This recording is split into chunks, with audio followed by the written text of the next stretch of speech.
a divine revelation of how the beast will alter the mind and personality of those who receive his mark. The events described below will take place after the rapture. This revelation was given to a servant of God some time ago. The Lord have also confirmed it that it was from him. December 6, 2021. By Sister Happiness Abangbi. I saw the horns of a fiery serpent as they entered the body of people on earth. Many were completely possessed by the spirit of the serpent. As I watched, I saw a huge beast arise in a large place and turned into a man. The inhabitants of the earth ran from him, into the wilderness, some into caves, and some into subway station and bomb shelters. They sought any shelter to hide from the eyes of the beast. No one was praising God or talking about Jesus. I looked closer and saw people like dead men walking. There was a desperate sadness in the air, and no one turned to the right or left. I saw that the people were being led about by some unseen force. Now and then, a voice spoke to them out of the air and they obeyed the voice. They did not talk to one another. I saw too that the number 666 was written on each one's forehead and on his hands. I saw soldiers on horses herding people as though they were cattle. The American flag, tattered and torn, lay forlornly on the ground. There was no joy, no laughter, no happiness. I saw death and evil everywhere. The people walked one behind another into a large department store. They kept in step like discouraged soldiers and were dressed identically in a type of prison garb. A fence surrounded the store, and guards were stationed here and there. Everywhere I looked, I saw soldiers in battle-dressed uniforms. The zombie-like humanity. I saw the zombie-like people herded into a store, where they were able to buy the barest necessities. As each completed his purchases, he was placed aboard a large green army truck, well guarded, and was driven to another area. Here, in a type of clinic, these people were examined for communicable diseases or crippling handicaps. A small number of them were shuffled to the side as rejects. Soon, those who failed the examination were taken to another room. In that room, an impressive array of switches, buttons, and gauges lined an entire wall. A door opened and several technicians came in. One of them began to call names of people in the room. Without a struggle, they arose when their names were called and marched into a large box. When they were inside, another technician closed the door and pulled a switch in a panel on the wall. A few minutes later he opened the door, took down a broom and dusted the pen, and swept what remains of them on the floor. Nothing but a bit of dust was left of what had once been a roomful of people. I saw these people who passed the medical exam being put back into the same truck and driven to a train. No one spoke or even turned to look at anyone else. At another building each person was assigned to a job. They all went to work without a single dispute. I watched as they worked very hard at their assigned tasks, and then at the end of the day, they were taken to an apartment building with a high fence around it. Each undressed and went to bed. Tomorrow they would work hard again. I heard a loud voice fill the night air. I saw a huge beast, and he sat on a large throne. All the people obeyed the beast. I saw spiritual horns growing from his head.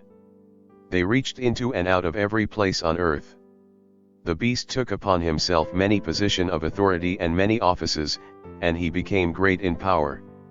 The beast pushed himself into many places and deceived many people. The rich and the famous were deceived as well as the poor and defranchised. Small and great paid homage to the beast. A large machine was brought into the office. The beast put his mark on it, and his voice came out of it. There was also a big brother machine that could see into homes and businesses. Only a single type of this machine existed and it belonged to the beast. The part of the machine that was located in the home of the people was invisible to the naked eye, but it could and did report to the beast every move the people made. I watched as the beast turned his throne around and faced me. On his forehead was the number 666. As I watched, I saw another man in another office became very angry at the beast. He demanded to talk with him. He was yelling at the top of his voice. The beast appeared and seems very courteous as he said, "Come, I can help you take care of all your problems." The beast took the angry man into a large room and motioned for him to lie down on a table. The room and the table reminded me of a hospital emergency room. The man was given an anesthesia and wheeled beneath a vast machine. The beast attached wire to the man's head and turned on the machine.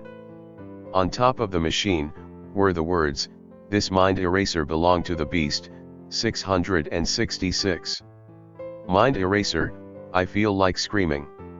Do you know what that means? Do you know what is coming upon those who accept the mark? They will be depersonalized. Morons, idiots, zombies. Oh humanity, if only you will open your eyes to what is really going on now." The beast's mind eraser and a depersonalized humanity. When the man was removed from the table, his eyes had a vacant stare, and his movement reminded me of a zombie in a movie. I saw a large blank on the top of his head, and I know that his mind had been surgically altered so he could be controlled by the beast. The beast said, "Now, sir, don't you feel better? Didn't I say that I could take care of all your problems? I have given you a new mind. You will have no worries or troubles now." The man did not speak. "You will obey my every command," said the beast as he picked up a small object and attached it to the man's shirt. He spoke again to the man, and he answered without moving his lips. He moved like a living dead man. "You will work and not get angry or frustrated, nor will you cry or be sad. You will work for me until you die. I have many like you that I control. Some lie, some steal, some make war, some have children, some run machinery, and some do other things. Yes, I control everything." An evil laugh came from him. The man was handed papers to sign. He gladly gave all his belongings to the beast. In my vision I saw the man leave the office of the beast, get into a car and drive home. When he approached his wife, she tried to kiss him, but he made no attempt to respond. He had no feeling for his wife or anyone else. The beast had made him incapable of feeling any emotion. The wife became very angry and screamed at her husband, but to no avail. At last she said, "Okay, I'll call the beast. He will know what to do." After a quick phone call, she left the house and drove to the same building her husband had just left. The beast welcomed her in and said, "Tell me all your troubles. I am sure I can help you." A very handsome man took her by the arm and led her to the same table her husband had been on earlier.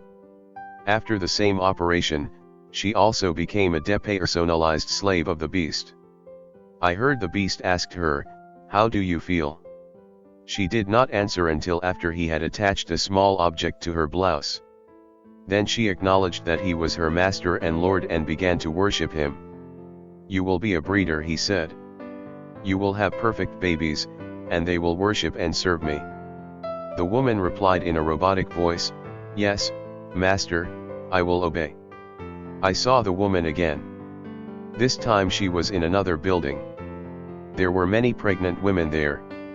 The women lay lifelessly on their beds and in chanted monotones, praised the beast. All had 666 on their foreheads. When their babies were born, they were taken to another building, where mind-altered nurses had the task of raising them. The nurses also had 666 on their foreheads. The beast grew in power until his empire stretched across the earth. The babies also grew, and at a certain point, they also went beneath the mind-altering machine. They worshipped the beast and its image. I heard the voice of the Lord say, "Those that worship the beast and his image shall perish. Many shall be deshev and fall. Do not take the mark of the beast. Repent now before it is too late." The beast will call himself a man of peace. He will bring peace to many nations out of a very chaotic time. He will make an alliance with many nations, and the great men of the world will follow him into a false sense of security. Escape for your souls, Church of the Living God, escape now. There is now time. Flee before they bring their vaccine and chip, go into your hiding places. And use the time to get close to the Lord and ask for grace to win the race. Ask for grace to endure faithfully to the end. Matthew 24:13. God bless you. Shalom. Happiness a bang be.